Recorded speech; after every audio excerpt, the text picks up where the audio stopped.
In the coming weeks, to months, to whatever point it actually happens in our near future, there's one key market event that will take place and, in my opinion, send our already bullish market to cloud 9 and beyond. So today, we're going to discuss the what and when of that very key market mover on top of 6 dividend stocks that have honestly just been completely overlooked by the vast majority of investors, meaning explosive returns in due time for you and me. Are you ready?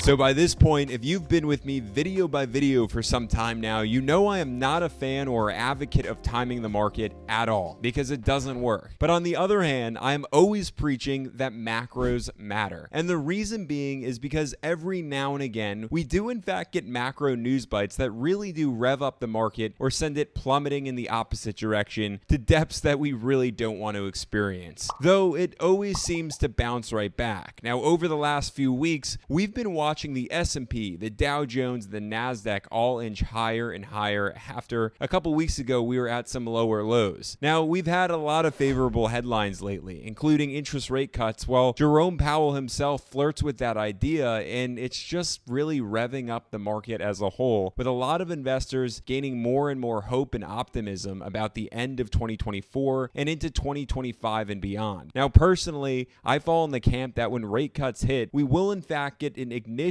of a bull run. After all, rate cuts would mean a boost for home buyers and owners who could refinance, putting more money in their pockets, businesses that will get back to investing as they seek to expand, and finally, an all-around just increase in consumer spending. Of course, all of the Fed's decisions are data dependent, as Powell always shares, but nonetheless, rate cuts are inevitable at some point in time. So the time is now to really consider scoring the last-minute deals on discounted stock opportunities that are out there for longer term investors, because who knows if these prices will ever again return. Just before I cover these 6 dividend stocks that I have a feel that have been overlooked, let me know what you think down in the comments about rate cuts and what exactly all the aftermath will be once Powell finally pulls the trigger on actually cutting interest rates. Nonetheless, we'll get to it here with our very first dividend stock, and it's a high quality long-term value opportunity here with Nike, ticker symbol NKE. That's up first. Of course, you know Nike, so I'll just breeze right through any sort of introduction, but I do want you to note its dominance within the athletic footwear and attire space, and that should just be enough for you to actually just buy it. Why? Well, again, go back to rates coming down and consumer spending likely to increase, meaning the pendulum should swing back in our favor, or at least in Nike's favor, with profitability. So the share price that is still down right now year to date by 23%, trading for just $82 per share, won't last. After all, zoom out to see a strong past, having weathered all types of market storms over the last decade, but still coming up by over 132%. Now, on top of that, analysts are insanely bullish, predicting nearly 16% worth of upside for Nike, hitting a share price of $96 per share. Still cheaper than some of those shoes, so put the kicks down and start owning the actual business. Moreover, hedge funds have also been all over Nike, scoring more than 1.4 million shares worth of the company as of last quarter. And until we get a comeback, Nike will reward us quite handsomely with a 1.79% dividend yield that's been growing by about 15% year over year for the last 20 years, all while keeping to its 40-year dividend track record. Now, if you want an even safer bet, but far less known, let's talk about a company that has undoubtedly touched your life in some way, shape, or form with products that are mission-critical components in your everyday activities with Idex Corporation, ticker symbol IEX. And it's a company that's manufacturing things like clamps,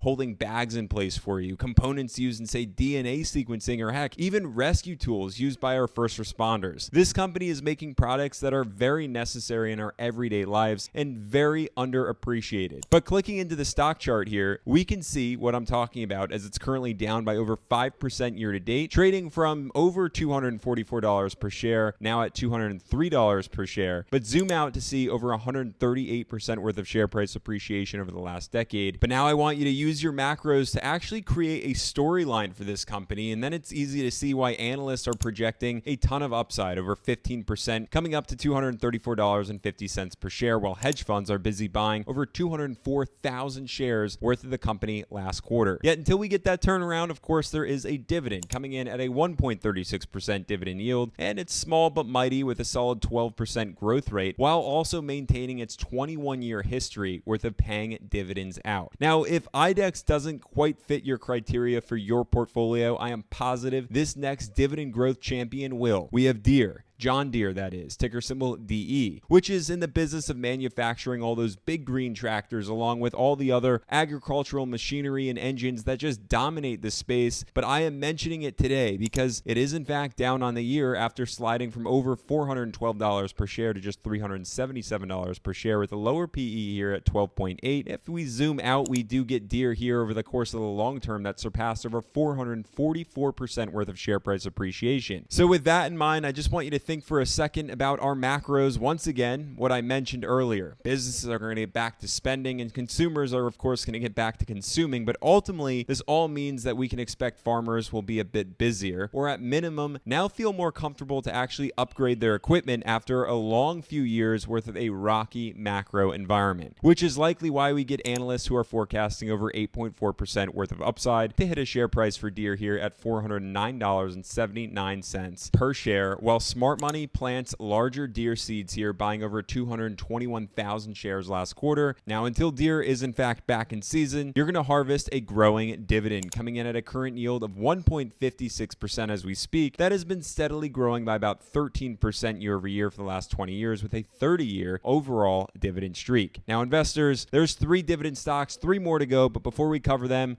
just going to come right out and say it. I need your help. As I look into my YouTube analytics, I can see that there's roughly 75% of you watching my videos, video after video, and keep coming back, but not yet subscribed for whatever reason. Of course, I want to trim that number down to about 50%, but also have a larger goal of growing this community to actually be able to put even more focus on the channel for all of you with more dividend stock ideas, macro insights, and masters of the market chats. So subscribe now to help me grow the community. If you're getting value from this video, it's also a huge help to just tap that thumbs up button for me. And with that, we'll just go ahead and get right back up to bat here with a home run hit with Illinois Toolworks, ticker symbol ITW, which is in the business of manufacturing engineered fasteners and various components, as well as equipment predominantly for welders, which places this gem really in the construction realm, which is likely again to bounce back when rate cuts hit. So we want to take full advantage of the share price right now at $248 per share. That's down from $266 per share. And once you're a shareholder, you could just kick back and relax and can expect plenty of continued future upside. We can click to the 10-year chart here to see over 254% worth of appreciation. Better yet, plenty of hedge funds have been loading up on Illinois Toolworks last quarter, snagging over 137,000 shares. But I would be invested into this company for the dividend, which remains tried and true, coming in at a 2.41% yield, growing by over 13% year over year for the last 20 years and maintaining a 52-year dividend streak. Now, next up, a dividend stock that I haven't really spoken about in quite some time, but right now it's actually down in the red where it's just harder to ignore. We have PPG Industries, ticker symbol PPG, a Fortune 500 heavyweight in terms of supplying paints, coatings, and specialty materials to their customers that are primarily within the construction industry. So yet another company here that I don't really think is insanely sexy by any means, but it's lucrative and one heck of an investment. However, right now we have macros that are battering it down in the red, down by over 13% on the year, trading for $127 per share from over $145 per share at the onset of the year with a PE right now at 20. But zoom out to see how reliable it is with over 47% worth of appreciation, while analysts continue to project upside, over 20% worth of it hitting $154.42 per share. And of course, a very solid, rock solid dividend yield coming in at 2.13%. While slower in terms of growth by only 6% year over year, it's just a steady dividend gem here with a 125-year dividend track record. Now, as for this next dividend stock, it's actually one of Buffett's picks, so that should definitely shore up some confidence for you to know that this is a value play. The world is quite reliant on it. We have Diageo, ticker symbol DEO, which is a global leader in alcoholic beverages. We're talking about the proud parent company of good old Johnny Walker, the Captain, Bailey's, Don Julio, and Casamigos, Guinness, and just a bunch more brands I am sure you are familiar with or consume. But investors, let me say this, unless we go back to the era of prohibition, which honestly at this rate, who knows, I would bet that Diageo will be just fine. I mean, yeah, they have some work to do on their balance sheet, at least in my opinion, to shore up some of the metrics, but long term, I think we have a winner. Trading for $133 per share with a PE at 19.4. Similarly to PPG, we are talking about stability with Diageo with nearly 42% worth of appreciation over the last decade. Now, analysts do only rate this one as a hold, but I would say give it some thought and some time. But we got a dividend player on our hands with a dividend coming at 3.1% growth year over year here by 7% and maintaining a 26-year dividend streak. So not too shabby. Now, investors, there's all 6 dividend stock picks for you this week. Comment down below your thoughts on all of my picks or whether or not you actually have better picks in mind for all of the community members out there. Be sure to let us know. Discover more insights right here. But before you actually click away, subscribe so you never actually miss another dividend stock idea.